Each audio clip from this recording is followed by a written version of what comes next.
আসসালামু আলাইকুম। শরীয়ত মারফত হকিকত তরিকত, আমরা এই চার তরিকার নাম ছোটবেলা থেকে শুনে এসেছি। ইদানিং নতুন একটি শব্দ, এটাকে শব্দ বললে ভুল হবে, ছোটবেলা থেকে যদিও আমরা শুনে আসছি, গুপ্ত মানে গোপন, এই যে গুপ্ত রাজনীতি, এটা কি জিনিস? মানে একটা ভাবনার বিষয় না? মানে নিজের বাবার নাম, ক্ষমতা কি জিনিস দেখেন, নিজের বাবার নাম পরিবর্তন করে হলেও ক্ষমতায় আসতে হবে। মানে ক্ষমতা এমন একটা জিনিস যে নীতি নৈতিকতা সমস্ত কিছু বিসর্জন দিয়ে হলেও ক্ষমতা আমার চাই। এই যে গুপ্ত রাজনীতি, ইদানিং এই জিনিসটা কারা করেছে? আপনারা কি মনে করছেন বাংলার মানুষ আপনাদেরকে গ্রহণ করবে? এই স্টুডেন্ট পলিটিক্স আর জাতীয় রাজনীতি দুইটা এক জিনিস না ভাই। আমি রাজশাহী বিশ্ববিদ্যালয়ের স্টুডেন্ট ছিলাম।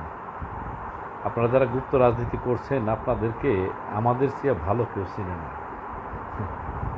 আমি ক্যান্টনমেন্টে থাকতাম রাজশাহীতে, যেটাকে বলে শহীদ শামসুজ্জোহা হল।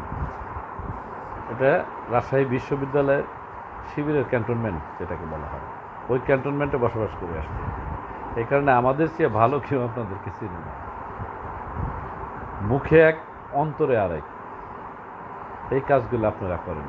আপনারা সারা জীবন ছাত্রলীগে থেকে স্টুডেন্টদেরকে নির্যাতন করেছেন, নির্যাতন করে আবার এসছেন নতুন রূপে, মনে করছেন আপনারা ক্ষমতায় চলে গেছেন।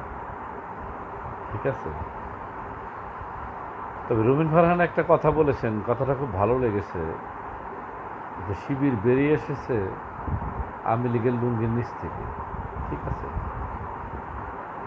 যদি কোনোদিন আওয়ামী লীগের দেশে ফেরত আসে, আবার শিবিরের এই ছেলেগুলো কি তারা ছাত্রলীগে ব্যাক করবে? এটা কিন্তু একটা ভাবনার বিষয়। কি বলবো,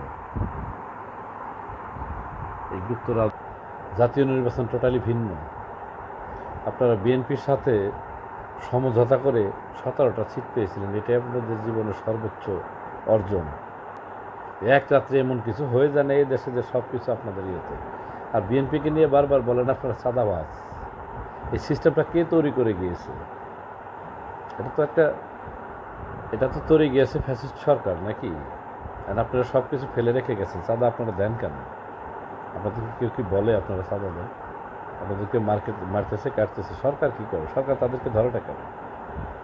যত লোক বিএনপি থেকে বহিষ্কার করা হয়েছে এই দীর্ঘ কিছুদিনে, বিএনপি ক্ষমতায় আসলেও এত লোক বহিষ্কার হবে কিনা সন্দেহ।